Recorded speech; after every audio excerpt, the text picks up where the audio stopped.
who made the film, and our featured guest this evening, Gal Beckerman. And Brandon's going to introduce Gal. Yes. Oh, or not. I'll introduce him up here. So can you hear me? Yes. So first I want to thank all of our narrators that are here. Thank you for inviting us into your homes, and thank you for sharing your stories. I mean, this is really about you guys, and I really appreciate it. This is your story. So we're introduced Gal Beckerman, winner of the National Jewish Book Award for When They Come For Us Will Be Gone. Gal is a reporter at the Forward and a longtime staff writer and editor for the Columbia Journalism Review. He's been published in the New York Times Book Review, the Wall Street Journal, among other places. I wrote down my introduction. I think that's enough newspapers. Well, you know, one of the reviews, there are many fabulous reviews of this book, which we have a computer set up outside with Amazon.com set up, so please purchase the book. The Atlantic's Jeffrey Goldberg said it was a masterwork on the subject of the Soviet Jewry movement. So Gal's really, he's the expert on this. And so I want to start with Gal. You were part of the Soviet twinning program, and you open your book with the story of Maxim Yankelevich. I think that he played a very big role in sort of your motivations for this. So I was wondering if you could tell us the story of Maxim. Sure. I don't know if they had this program here in Boulder, but there was an incredible project that was started, I think probably in the late 70s it got its start and kind of really took off into the early 80s. And by the time I had my bar mitzvah in '89, you can calculate my age if you'd like, this was already in full swing. And the program was really about personalizing the movement. There was a lot of different things, as we saw in this film very evocatively, that personalized the movement in terms of kind of connecting people with individuals. And this was a program where if you were a young Jewish boy or girl about to have your bar mitzvah, you were given information about a young person who was your age, living in the Soviet Union, who was the child of Refuseniks. And when I was 13, I was given a piece of paper with information about Maxim Yankelevich, a young boy who was living in Leningrad at the time. His father had applied 8 years before for the first time to immigrate, was refused, and they had tried a few times over those 8 years, and their life had really become quite difficult as a result. Both parents had lost their job. They were often felt like they were being followed by the KGB, and in some ways a kind of a typical Refusenik experience. But for me, and this is the part I think that how it played such an important role, for me at 13 it just really sparked my imagination in a serious way. The notion that there should be a young person who was my age in the world at that moment in 1989 who was having a hard time because of the fact that they were a Jew just seemed incredible to me. It's nothing that I had considered possible. My grandparents were all Holocaust survivors, and in my mind I think I had made this very simplistic kind of, I'd relegated it, it created a kind of a before and after picture of the Jewish situation in the world. And in my mind, after the war was over, the notion of anybody kind of suffering in any way for being Jewish just seemed, impossible to consider. So this very much complicated that and fascinated me and connected me, I think, with the movement in that kind of small, peripheral way. And so I'm curious, then how did you really get started on this project? How did it begin? Well, it started a while ago. I worked on the book for about 6 years. So I started in 2004. And the thing that I first really felt like I needed to do was just to talk to people. I mean, the benefit of doing such recent history is that people are around. You can do projects like you're doing here, where you actually can talk to people who this was a major part of their lives, and in most cases they're just sitting there waiting for somebody to come and hear their stories. Specifically, this was important on the Soviet side, because on the American side, and my book kind of alternates between what was going on in the Soviet Union, of course, and what was happening here in the United States. It starts in the 60s, and I chose as my ending point 1987, the end of 1987. when there was quite a massive rally in Washington, D.C. when Gorbachev came for the first time to visit. But it was very important for me, for the Soviet side of the story, not just important, it was essential really, to talk to as many people who were kind of in the front lines of this movement in Moscow and Leningrad and other cities. And that was a fascinating process. I spent a few months, mostly in Israel, really just day after day, sitting in people's living rooms, speaking for hours and hours over tea, sometimes vodka, with pickled mushrooms and various other things, and hearing their stories. And I think besides just learning the particulars of learning the narrative in terms of what happened when, it was hearing the same type of stories, from people. Just not the dramatic moments, but the mundane, or not mundane, but the kind of the regular part of the Refusenik experience. And hearing it over again from so many different people, you began to kind of, it's like a process of triangulation. Like when you do any type of good journalism. You talk to 3 people and you start to hear the same things from them, and you begin to feel like you have a picture of reality, or as close to the truth as you're going to get. So that process was incredibly important for that reason. So that the interviews were really one strong element. On the American side, besides also doing extensive interviewing, there are great archives that I found. You quoted from the book in the film, that this movement has kind of strangely been forgotten. And one of the ways that I saw that was I went to these incredible, in New York at the Center for Jewish History, the American Jewish Historical Society has these massive archives of both what was considered kind of the establishment national Jewish organization, which is called the National Conference on Soviet Jewry, and this kind of shadow, actually it came even before the National Conference, but a grassroots organization, a federation of local councils. And I don't know, was the Boulder a part of Union of Councils? Yeah. I was on the board of So Union of Councils was this fascinating group that started in 1971, that was people, local groups, like the one in Boulder here, who felt like the Jewish establishment, the officials of the Jewish world were not doing enough to help Soviet Jews, and so they basically said, let's start our own national organization. And this was a grassroots group that worked in a grassroots manner. So their archives are also there. So there's the Union of Councils, the grassroots group, and then the National Conference, which is the establishment, so to speak, group. And they're just sitting there, and I started to go through these, and it was incredible. Like, nobody had touched them. They were just sitting there, and they were rich, extremely rich, just in terms of telling this story. The other various elements that went into the research, there's a ton of memoirs, particularly on the Soviet side, that were really helpful. And of course I had also some Soviet documents in order to tell me kind of the story of how the Soviets saw, on an official level, saw the issue of Jews in their country. I'm glad you mentioned the quotes. The part of being ignored, I think that's really motivation for our project, the BSJ project. You'll correct me if I'm wrong, but this story just wasn't told. On a national level, your work looking at it macro, and our work looking at it micro. This story wouldn't be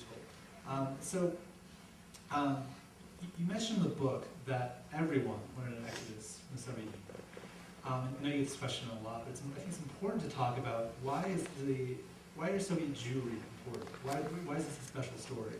Yeah, it is, because in some ways, if you don't understand that, then the whole kind of motivation for this movement isn't clear. Because nobody likes to live in a totalitarian regime.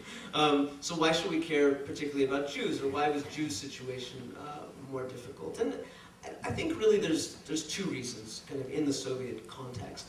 One is that Jews didn't have, unlike say Ukrainians or Latvians or a lot of the other nationalist groups, didn't have, nationalities, national minorities they were called, didn't have anywhere within the Soviet Empire to go where they could speak their language, experience their culture in any way. You might know that every Soviet citizen carried an internal passport. Everyone had to carry these. You had to travel with them. You had to present them every time that you wanted to apply for a job or move into a new building or any kind of official business. You had to present this internal passport. For Ukrainians, it said Ukraine. For Latvians, it said Latvian. And for Jews, it said Jew. But this didn't really mean anything besides just difference. I mean, that's really all it meant after a certain point. There was no positive way, not religious, certainly, but not even just culturally, socially, to express one's Jewish identity. It had been completely wiped out, so that by the time, certainly my story begins, and the kind of my movement begins in the Soviet Union in the 60s, you have a generation that's coming of age that's 3 generations removed from the Bolshevik Revolution. For them, Jewish identity means maybe a grandfather who goes to pray in the synagogue once a year on Yom Kippur, or a grandmother who remembers some of the old recipes, or maybe some candlestick holders, that they know has something to do with religion. But the positive aspects of Jewish identity were just not allowed. There was no outlet for them whatsoever. And I'm talking about the very kind of simple, secular kind of Jewish identity that a lot of American Jews even take for granted. They're going to synagogue twice a year and having a sense of your own heritage, knowing a few words in Hebrew. None of that was really, there was no outlet for it. At the same time, these Jews were not allowed to just completely assimilate, because that was certainly one solution. That was the Leninist model, of course, that you would have just this one massive Soviet population. But at the very least, because of these internal passports that marked one off as different, there was no way that this could happen. People could not completely assimilate. So at the end of the day, all they knew about, or for the vast majority of people, mostly what they knew about being Jewish is that it meant that they were different, that they were set apart. So I think that was a kind of a distinguishing quality to the Jewish experience in the Soviet Union. The other thing is, I think that Jews played this kind of strange role in particularly the Russian, the Ukrainian psyche, of being always the perpetual outsiders, of no matter how much they would become part of the society, they were always going to be something, some aspect, some kind of parasitic aspect of them, and that's how they were seen, as being just always outsiders. And this was fine in good times, it just kind of was a feeling people had, but it didn't manifest itself in any negative way. But when things got bad, Jews felt very vulnerable. And you saw these cycles happen throughout, from before the Bolshevik Revolution until when the Soviet Union fell apart. That at any moment of real uncertainty, fingers were pointed at Jews. And so I think this is another reason why Jews felt, even Jews who were highly assimilated into Soviet society, felt that, however good our situation is here, when push comes to shove, we're not going to be in a good place in this society. So I hope that answers the question, because I think that it is important. Yeah, I'd like to talk a little about the Holocaust as we talk about this idea of Jewish identity. Right. The first chapter opens up a place called Ruli, which was a Nazi killing field outside of Riga, Latvia. You look at this clandestine Zionist organization organizing legally, and I think, could you talk about how the Holocaust plays into both the Soviet Jewish identity and how they're sort of formulating their own Jewish identity, and how it plays into the organization of the American movement? Yeah, I mean, that was interesting, because it really, for both American Jews and Soviet Jews, the Holocaust, the long shadow of the Holocaust played an incredible role, I think, in this movement. For American Jews, I think the war left them with a kind of a deep, almost psychological scar. This sense, by the 60s certainly, when people were becoming aware of the Holocaust, that their parents' generation had not done enough to help European Jewry during the war. I mean, I can't tell you how many activists told me that their main motivation was that they didn't want their parents, they didn't want to have a conversation, their kids to have a conversation with them that they had with their parents, asking them, what were you doing in the 30s, what were you doing in the 40s while this was happening? Now, there's still an open debate about the degree to which American Jews could have actually done anything to help affect, the course of what happened during World War II. But setting that aside, it was a very strong feeling that began to build, and a kind of anxiety also that American Jews had, especially starting in the early 60s, because I think it linked up with this other feeling of having maybe assimilated, integrated too fast into American society, and having lost a connection to Jewish identity, to other Jews around the world, to Jewish history, and this notion that maybe not enough had been done during the Holocaust really fed into that feeling. So the Soviet Jewry movement really became, I think, an outlet for a lot of those feelings, for that anxiety, for that sense of trauma, and for overcoming it. And in the early years, I find it really interesting that in the early years of this movement in the 60s, very little was known about Soviet Jews. You know, there wasn't really a strong sense of what was happening and whether Soviet Jews themselves wanted to get out. They certainly weren't making any noise in the early 60s until really after 67, 68. But American Jews, really still started a movement. And when you look at the slogans, when you look at the protest songs, it's so clear how much it's self-directed. You know, some of the things people were chanting, like "History shall not repeat." That was a jingle that people sang, a song people sang in early March. They were very much thinking about redeeming themselves from this feeling of guilt and shame associated with the Holocaust. I think for Soviet Jews, certainly, as you said, my book starts, and I think really the movement as a movement in the Soviet Union starts in Riga, in this forest outside of Riga called Rumbly, which was the site of a massacre during the war. 25,000 Jews were killed there. And the next generation, the kind of children and the cousins and of the people who had been killed there had gone back to Riga after the war. And they and the younger generation decided to start going every weekend and cleaning up this place, making it a proper burial ground, a proper memorial, because it had fallen, nobody had ever really taken care of it. And not just that, the Soviets really thought of it as a place where Soviet citizens had been killed, not Jews, that this wasn't a site of a particular Jewish tragedy. And so that also had a very strong kind of galvanizing effect, because every weekend people would go and together they would clean up this place and try to make it proper. And through that process, through that act, they became a community. And it's interesting to think that almost kind of literally on the bones of their, of the generation before, they were trying to build a new type of Jewish life in Riga. So I have one more question, and then I really want to open it up to the community for questions. And so I want to read a short passage from the end of the book. Hope I don't ruin it for everybody. They get out. I hope everyone knows that. Spoiler. So you write, those who saw the movement as a freedom struggle, this is after the very end of the movement, those who saw the movement as a freedom struggle were still waiting for something huge to happen, for the heavens to open up and declare that they had won. Even when presented with incredible immigration numbers, they refused to believe that they could pack up their signs and banners and go home. For them, the sheer ordinariness of the immigrants, not heroes, just Sashas, Boris's, and Mashas, looking to make a living, was depressing and demoralizing. Most of these activists were never able to take the next step and embrace the much more prosaic and perhaps less gratifying work of absorbing these new citizens. And so our community really took on that role. As we talked about a lot, for a community our size, absorbed a great number of former Soviet Jews and non-Jews. And I'm really curious, in your research, how common is that? It's not common. I think David's right. There's something very special happening here. Because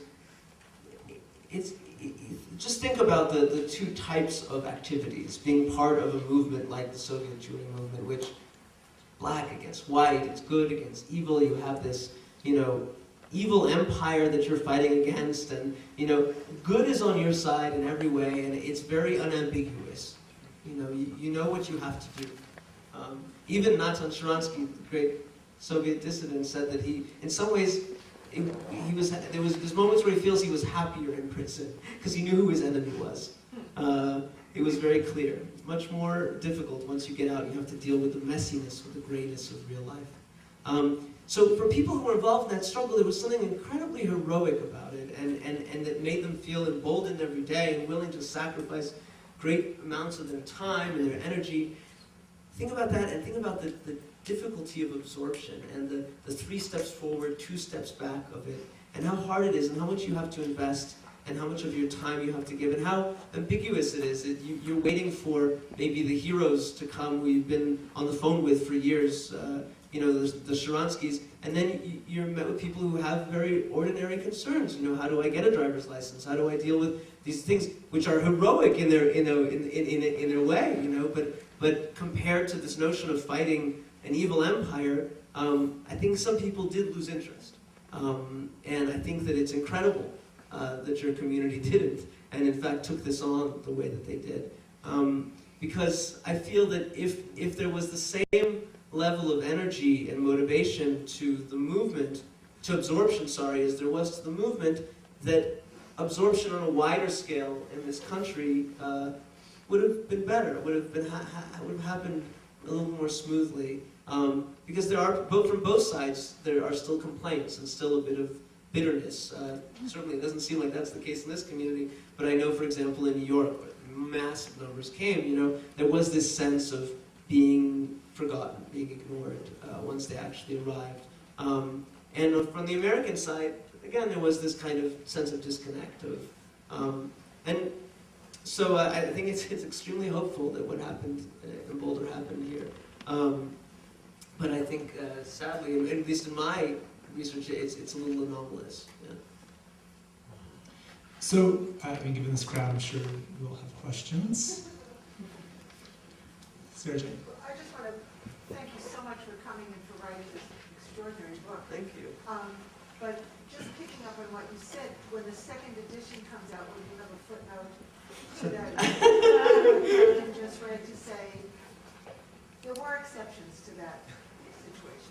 I will consider it. You know, one of the real extraordinary challenges with this book, and maybe with writing recent history again, another challenge, is that it was so hard to know what to leave out and what to put in. I mean, if you can believe, this is a big book, right? But it was twice the length that it is now, to which my editor nearly fell to the floor. Because I just became so invested in it as I was researching it, and talked to so many, I mean, everybody's story was not just important, put aside important, that we know, but just dramatic. I mean, just from a purely storytelling point of view, you found so many things that just kind of spoke to you, and that I knew could speak to other people as well. But so much ended up on the cutting room floor, as they say. Because it was just impossible to, basically there was a tension. There were two things at play here, and maybe anytime you write this kind of narrative history, this is what happens. On the one hand, I wanted to tell the most comprehensive story I could. On the other hand, I wanted to tell a story that would be engaging, that would be a narrative, that would draw people in, that would speak to people who didn't even have anything to do with this movement, who weren't Jewish, who didn't have, you know, who just wanted to read it as a good story that was an important 20th century Cold War story. So those two things were constantly in tension, and I would often get lost in the need to do the most comprehensive book possible. And, you know, I would show it to my editor, and she'd say, well, these people are wonderful, but, like, you know, you could just focus on this one person, and they could be emblematic for all these other people, you know. And I would, with pain in my heart, and also the sense that when the day came that person was going to flip through the back of the book and say, how come my name isn't in here? I sat with you for days and days talking to you. I had to do it, and I would like to think that it's a better book because of it, as hard as that was. I mean, really, when people ask me what the hardest part of writing this book was, beyond the research, beyond all of the kind of, you know, the aspects of having to do a long project like this, it was being, in a sense, a casting director. Of saying, you know, this person allows me to tell a certain part of the story better than anybody else, so that's the person I'm going to choose to follow. For example, I have in here a character who kind of weaves his way through the whole book named Yosef Mendelevich. Some of you involved in the movement might know the name. He was one of the group of Jews who tried to hijack a plane in 1970. A fascinating story, and fly it out of the Soviet Union. But he was also at Rumbling in these early protests I spoke about before, and he also ended up spending time in jail. And he was also there finally in December '87 when the book, you know, comes to a close at this huge rally. So he was, you know, an important character for me to use because he'll let me tell all those stories and gave the reader somebody that they could follow through the history. Bill or David, whoever wants to go first. For those in the room who are not as familiar with this movement, why is the Soviet Union not letting people out or choosing people? Like, what's a Refusenik? How does that? Right. Right. Well, I mean, why they didn't let people out is actually a difficult question in some ways to answer. I mean, the most, to me, what seems the biggest reason is that when you've built a society like the Soviet Union that's supposed to be a utopia in some ways, a heaven on earth, and you have people, a mass of people who say, no, actually, it's hell for us. It undermines the very premise for your existence, especially when you're a totalitarian regime. So at the very fundamental level, this was just threatening. It was threatening. It was existentially threatening to have such a big group of people want to leave. Because when they leave, what about the next group of people that's also unhappy? So they could not let it happen.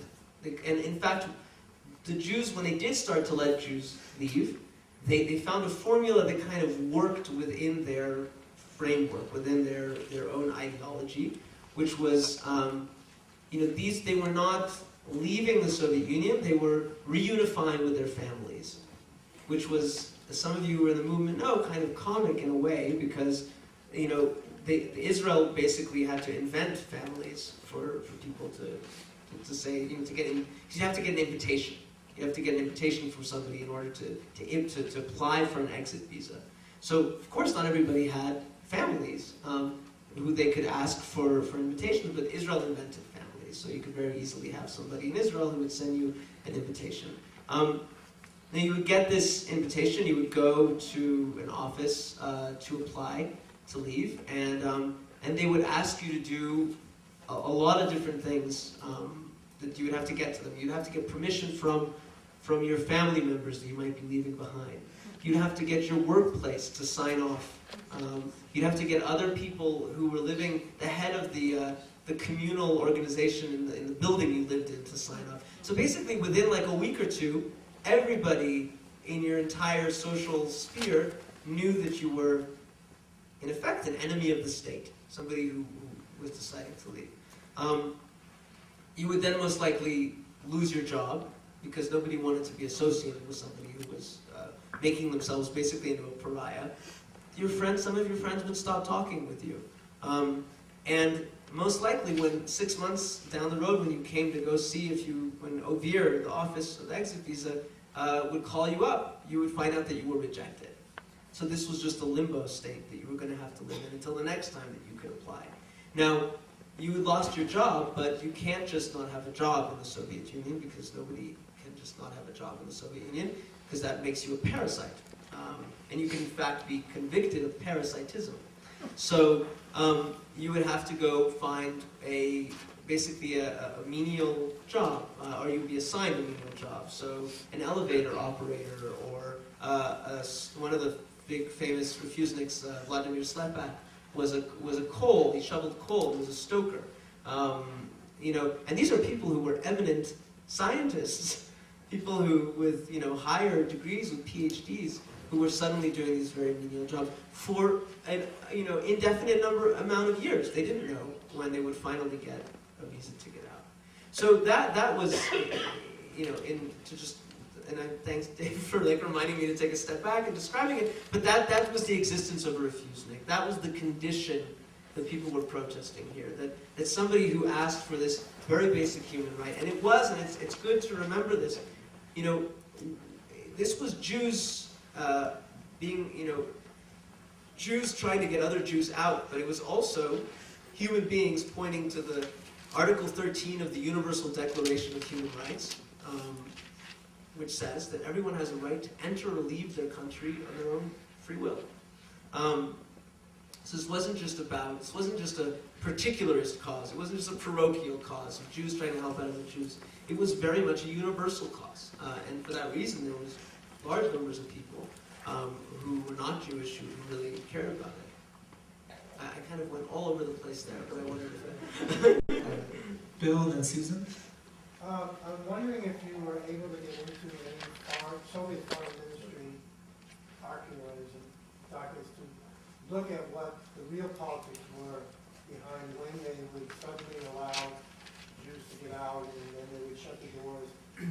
one of the things that I noticed, and I actually coined this term, which was the Jews seem to be the currency of didnt. Yeah. Whenever they wanted something from us, the only thing they could give us was Jews. Yeah.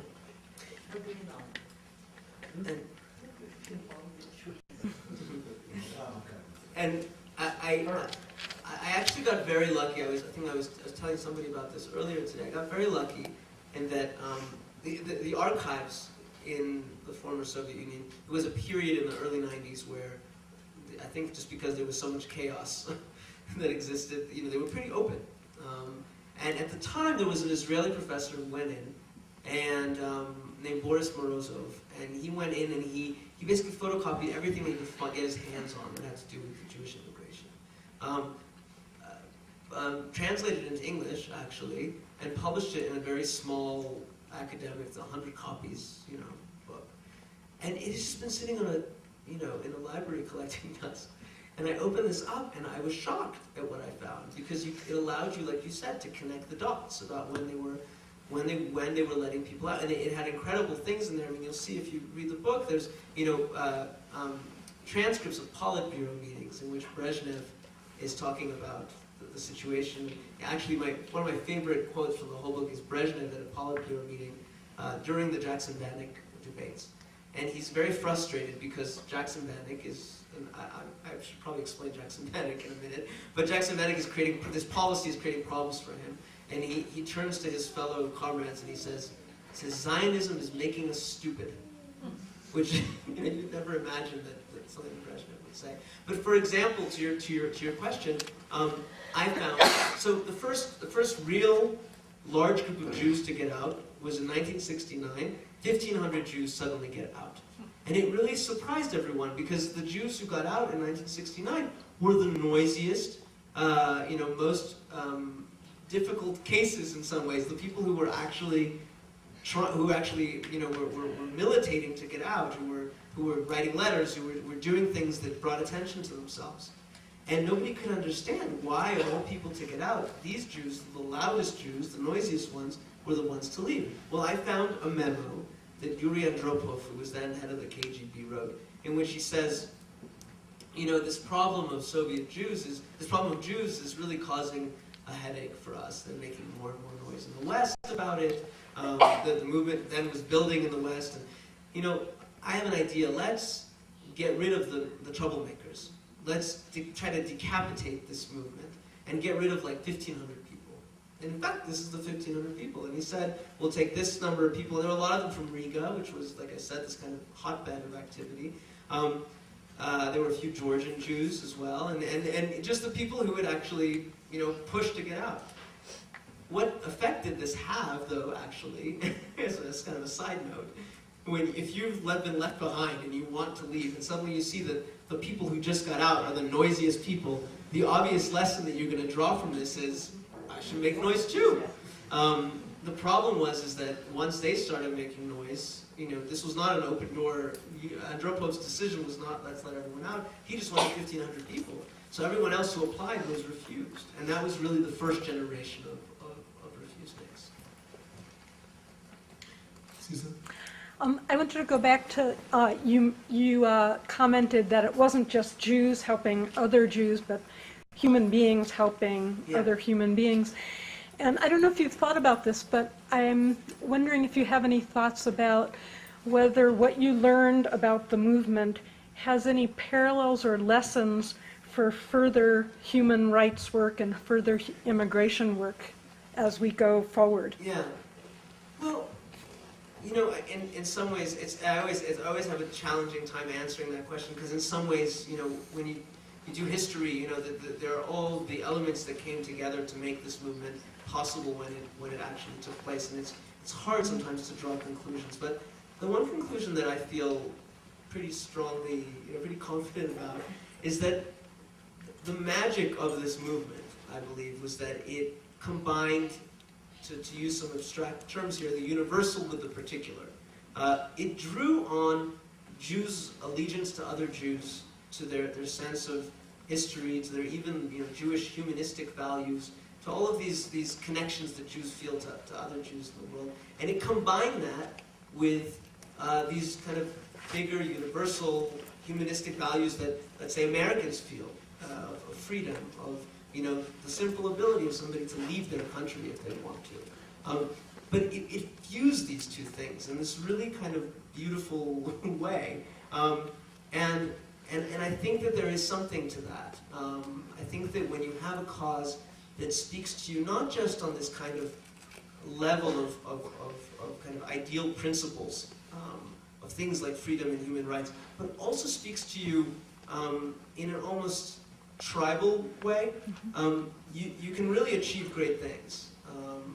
I think that, I don't know whether or not that's possible. Again, I often, when I speak to Jewish audiences about this, I get asked, do Jews have another Soviet Jewry movement in them? And or do they, what right now is the Soviet Jewry?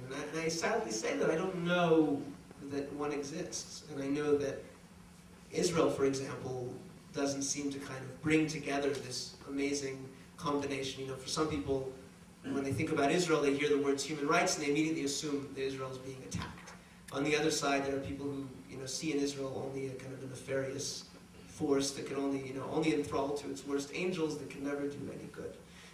But those two sides, they actually came together on Soviet Jewry. They really, both the people who, believed in it in a kind of a universalist way and the people that believed in it in a particularist way. And to be more specific, you had rallies, with people who were neoconservatives, on one side, or people that was very, very much on the right, with the people who started Human Rights Watch, and they were all marching under the same banner. So, I don't know if that's a very hopeful answer, but I think that this kind of combination of forces came together once means that it could come together again, I think. Are there any students with questions? Yes.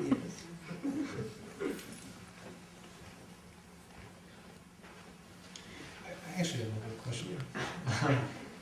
So, a lot of your book talks about just the place that this movement had in the Cold War, especially at the end of the Cold War. I was wondering if you talk about how this movement factored in to have the Cold War. Yeah, well, actually, I'll go back a minute and describe Jackson Vanik, because I think it's really important. And in my mind, it's kind of the apogee of in some ways, at least like the activist part of the movement's history. Jackson Vanik was a piece of legislation that made its way through Congress from 1970. It started kind of mid 72 until finally at the end of 1974 was passed. And it did something totally unprecedented. It linked America's trade relationship with the Soviet Union. Specifically, the Soviets wanted most favored nation trading status. And what this meant is they would allow them to get credits to buy American goods, and lower the tariffs that we would have to pay on Russian goods, like caviar and vodka, for example. And this was something the Soviets really wanted, and it was part of this kind of warming of relations between the U.S. and the Soviets. And the Nixon administration at the time really wanted to give this to the Soviets, give these trade goodies, if you will. Now, this piece of legislation was spearheaded by Henry Scoop Jackson, who was a senator from Washington. And what it said was, okay, the Soviets want these trade goodies. In return, they're going to have to change their immigration policy. They're going to have to let Jews out. They're going to have to respect Article 13 of the Universal Declaration of Human Rights. Now, it doesn't surprise us today, this notion of demanding that a country respect human rights in order for us to do business with it. It's part of our conversation when we look at our foreign policy, part of the way we deal with countries like Iran and China. But at the time, it was really kind of unprecedented that we would kind of breach the Soviet sovereignty in a way, and demand of them that they change their own internal policies if they wanted to do business with us. It really upset the Nixon administration, Nixon and Kissinger. But the American Jewish community very much got behind this and pushed it all the way until it got passed. Now, it got passed, and the Soviets said, forget it. We don't want your trade goodies if that's the condition that you're giving it to us. We're not going to let the American Jewish community and some senator from Washington tell us about how to run our internal policy. So in the short term, it didn't let any more Jews out. But I think it did an incredible thing, which is I like to think of it almost as like a conditioning project, like Pavlov's dog or something. It allowed the Soviets, it made the Soviets understand that any time that they wanted to move closer to the West in any kind of way, you alluded to this, that to any kind of rapprochement with the West, the first thing that they would have to do is let Jews out, or deal with the Jewish situation in some ways. And we see this very dramatically in 1979. 1979, the Soviets won a grain deal with the West. They had a very bad harvest that year. And also Brezhnev and Carter are engaged in arms limitation talks, which the Soviets also want. Suddenly, immigration goes through the roof. There's 51,000 Jews get out in 1979, which was just no other year had even come close to that. And then, at the end of 1979, after the Soviets invade Afghanistan, and the relationship between the Soviet Union and the United States goes very bad, what happens? The spigot is turned off. Within 2 or 3 years, 600 people are getting out of here. So you don't need to read Politburo transcripts to understand what was going on there. The Soviets themselves had linked this issue together with their relationship with the United States. Now, what eventually happens is once you have somebody like Gorbachev who comes to power, who's for his own self-interested reasons, he didn't care more or less about his Jews. He wanted to save the Soviet Union economically. He knew he had to move closer to the West. What does he understand?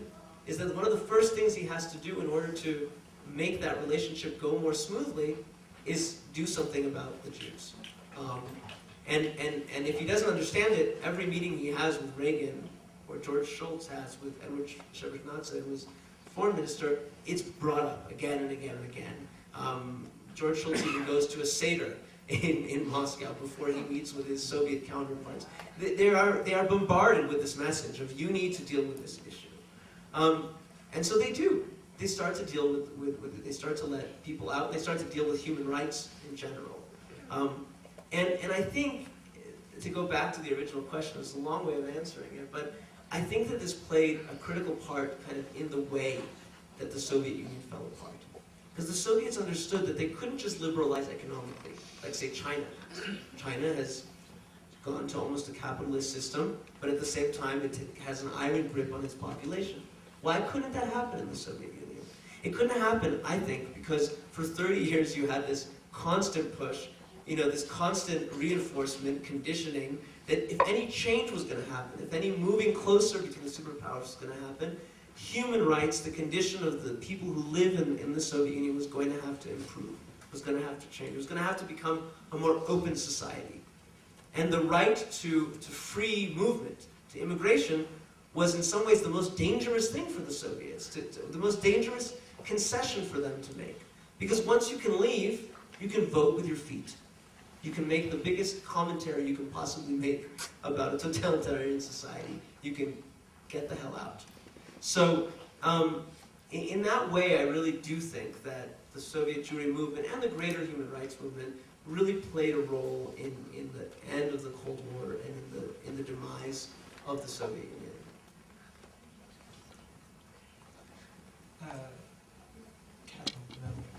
I have a comment and a question. The comment is it's so sad to hear that other communities were not more involved in the resettlement process because for so many reasons, but the opportunity to meet these new Americans and to experience their generosity, their warmth, their appreciation, and to see America through their eyes was such a rewarding experience for those of us who were involved that I think I speak for everyone who was involved, we got a lot more than we gave. And so I think it's really unfortunate that other Jews didn't, get that really reward. My question is about the film Refusenik that David mentioned. Were you aware as you were writing the book over the 6 years that it was being made? Yeah. Were you involved? What do you think of the film? And Laura, the filmmaker, is a good friend of mine. I mean, we became good friends. We realized that at some point she was working on the film and I was working on the book, and that we weren't in competition with each other because we were working in two different mediums. And from then on, we became close friends. And in fact, there were many nights, where I would call her, she would call me, and we could speak this language of the Soviet Jewry movement to each other. I think much in the way academics who are in the same field, kind of understand without having to explain everything. I could say, the Jackson-Vanik movement, and she knew what I was talking about, for example. But even more than that, we really collaborated in that she was extraordinarily generous and gave me access to all of her interviews. So that was a great source for me, because she only used 2-3% of it. When you do a documentary, you interview people for hours, and then you only use part of it. So she gave me the raw transcripts of all of her interviews, which kind of single-handedly doubled the kind of source material that I had. And I acted as kind of you'll see if you look at the credits, I acted as like the technical advisor for the film. I helped her kind of help put together the narrative, because it was something that I was thinking about a lot at the time. And as far as what I think of it, I think it's interesting for me to see, because it goes to what a visual medium can do that a written their book can't do, and she tells me the other things. She reads my book and realizes how much more there was that she couldn't get into the film. So I think that they complement each other. Last question. How many books are there right now? There's about, I think, 1.5 million, something like that. With that, I want to thank Gall. Gall woke up this morning to his hotel on fire in Phoenix. And so I really want to thank him for convincing a fireman to take him upstairs to get his luggage, and racing to the airport, and making it through the car. You don't know what it took to get here in front of you. So thank you very much, Gall. Thank you all for coming.